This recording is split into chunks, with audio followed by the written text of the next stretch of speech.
l'une des réussites de la gouvernance de Paul Biya, c'est l'exacerbation du tribalisme dans notre pays. Le tribalisme. Est-ce que vous imaginez que nous sommes arrivés à un point où aujourd'hui les gens ne regardent plus les programmes politiques. Ce qui les intéresse, c'est la tête et l'ethnie de la personne qui est la figure de proue du parti politique.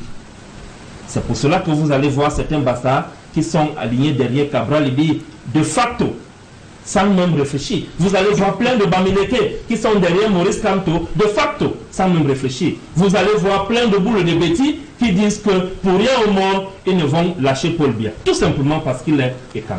Vous croyez que c'est comme ça que nous allons bâtir notre pays? Non, nous n'allons pas bâtir le Cameroun de cette façon-là. Il faut qu'on revienne sur les fondamentaux du sacrifice, les fondamentaux de la discipline, les fondamentaux, ça veut dire que de l'effort collectif et du bien collectif, qui sont au-dessus de tout ce que nous pouvons avoir comme aspiration individuelle et personnelle. Bonjour les amis, bonsoir selon l'heure à laquelle vous allez regarder cette vidéo. Oui les amis, vous avez très bien entendu ce qu'a dit Emmanuel Biya. L'une des prouesses du régime RDPC ou du président Paul Biya, c'est d'avoir exacerbé le tribalisme au Cameroun et créé une multitude de partis d'opposition. Oui, chers amis, si tu es nouveau sur cette chaîne, n'oublie pas de liker, de commenter, de partager et surtout de t'abonner. Oui, abonne-toi, nous avons besoin de la masse critique pour pouvoir porter notre information. Oui, les amis, cotisons à la cagnotte du professeur Maurice Kamto. C'est le seul meilleur choix du Cameroun pour le moment. Et si tu as envie vraiment de suivre, de connaître ce que Emmanuel Biya nous dit, il nous édifie sur les différents types d'opposition, n'oublie pas de regarder cette vidéo jusqu'à la fin parce que la suite de cette vidéo est très intéressante. Je t'assure, elle est intéressante. Pourquoi? Parce que Emmanuel Biya nous parle, n'est-ce pas, des nationalistes et des nationalistes de l'UPC et de comment est-ce que les divisions ont commencé à se manifester dans le landerneau politique au Cameroun. Merci et bonne écoute. On s'appuie toujours sur, certains s'appuient sur le boycott de 2020. Ça, j'allons autour. Pourquoi chercher à décrédibiliser certains? Permets-moi de dire aussi un mot sur la thématique centrale concernant le démantèlement de l'opposition par le pouvoir de Yaoundé.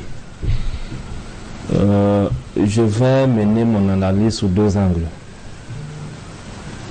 Le premier angle va concerner la typologie de l'opposition. Il y a plusieurs types d'opposition au Cameroun. D'où on pourrait parler des oppositions. Il y a une opposition originelle qui est inscrite sur la lignée des premiers résistants du Cameroun. Celle-là qui est à la suite de l'UPC. L'UPC elle-même qui a puisé sa source sur les luttes de résistance que les premiers nationalistes ont menées dans notre pays. Je parle de Rudolf Douala Mangabel, Dika Akwa, de Martin Paul Samba, Madola et autres. Donc, après cette période de résistance-là, celle de Ruben Oumniaba est arrivée. Il y a une période de transition que le Cameroun a connue à travers des syndicats, parce que les Oumniaba étaient tous des syndicalistes à la base. Et de la transition des syndicats, ils ont lancé le mouvement nationaliste, parti politique, l'Union des populations du Cameroun. Le pouvoir de l'époque, qui était mené des mains de maître par la métropole, la France, a mis tout en œuvre pour les démanteler, pour les déstabiliser. La France a mis tout en œuvre pour les démanteler, pour les déstabiliser, pour les détruire. Ils ont mis des moyens matériels, des moyens humains, des moyens financiers. Ils ont mis sur pied la répression policière, ce qui aboutit à une grande guerre que le Cameroun a connue entre 1957 et 1971. Donc, cette guerre a décimé notre pays, nos populations. Dans la période dans la région Bassa, et dans les régions Bassa et Bamleke, il y a eu plus d'1 million de personnes qui ont été tuées. Alors, on passe cette période, on revient à celle du multipartisme. Malheureusement pour nous, lorsque le multipartisme est lancé, ce qu'il faut dire et qui est vrai, c'est que les figures de proue de cette opposition qui a été lancée étaient les transfuges du RDPC. Ni John Fundi est un ancien camarade politique de M. Paul Biya.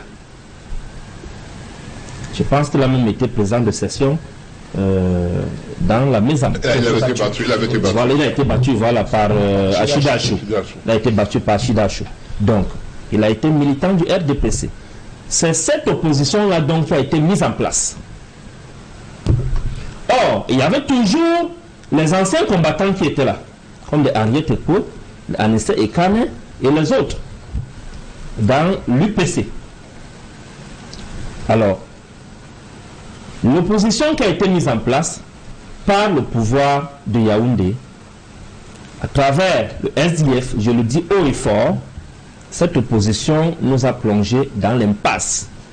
Parce que malgré la souffrance des Camerounais qui se sont mobilisés autour d'une candidature, celle de John Fundi, il a gagné les élections. Tout le monde le sait et tout le monde le reconnaît aujourd'hui.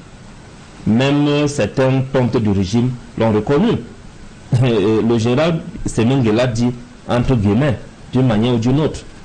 Que Fundi a gagné les élections, mais comment est-ce qu'il devait faire? L'équation à résoudre était comment faire pour prendre le pouvoir et entrer à étudier. Même Albert Zonga l'a dit, je ne veux pas le dédouaner, je suis d'accord, c'est un ancien du RDPC.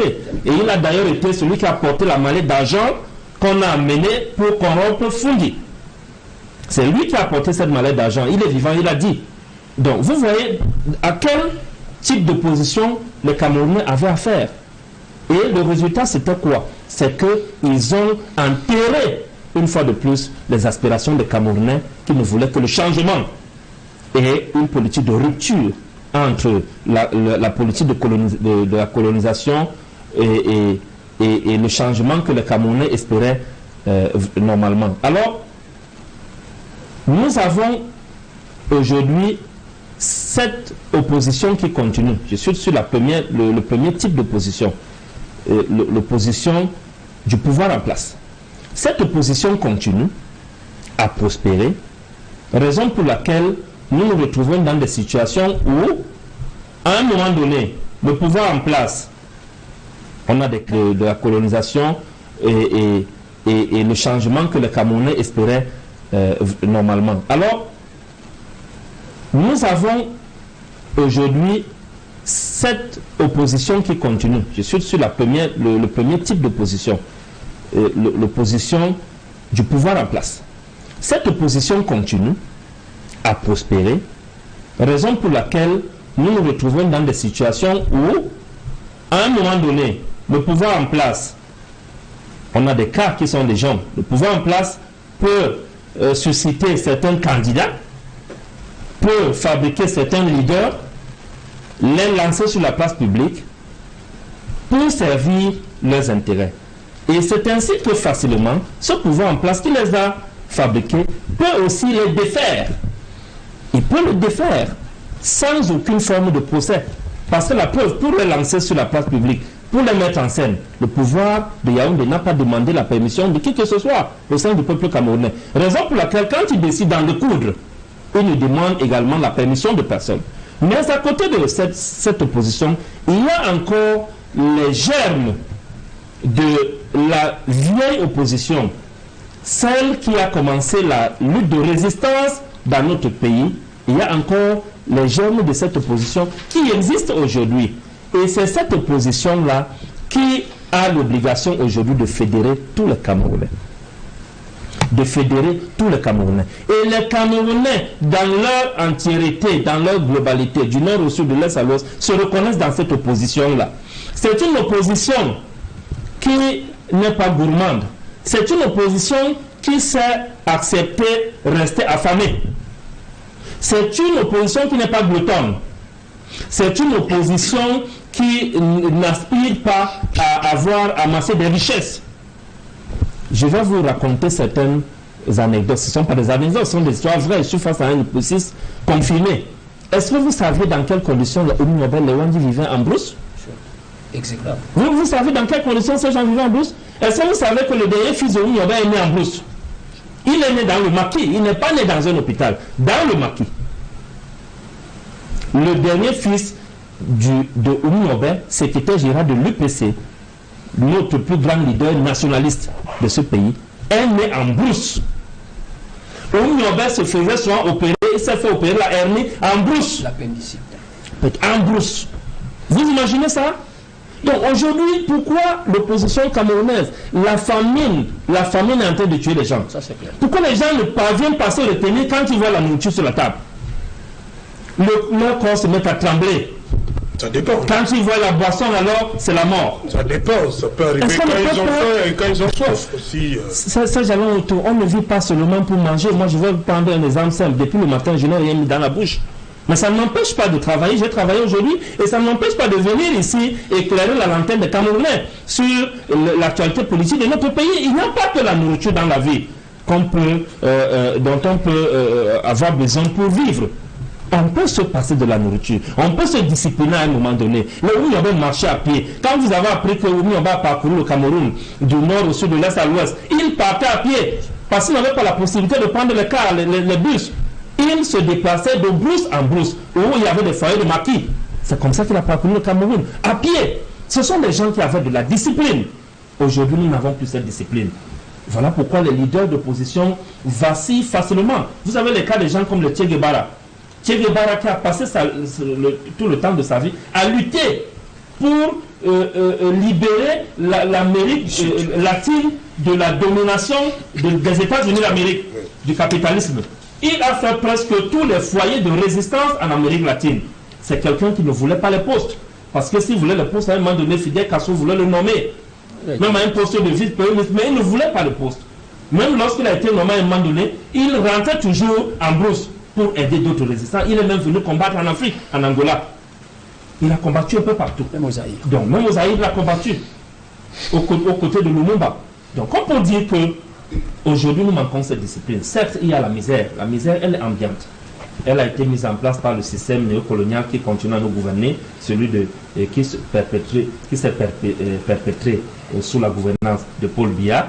Oui, cette misère est là, mais on peut se retenir et refuser de manger à table avec ceux qui font souffrir les Camerounais. Voilà là où il y a le gros problème aujourd'hui. Une dernière chose que je veux dire. Il y a aussi cette montée en puissance du tribalisme. Dès qu'il s'agit de placements financiers, la plupart des personnes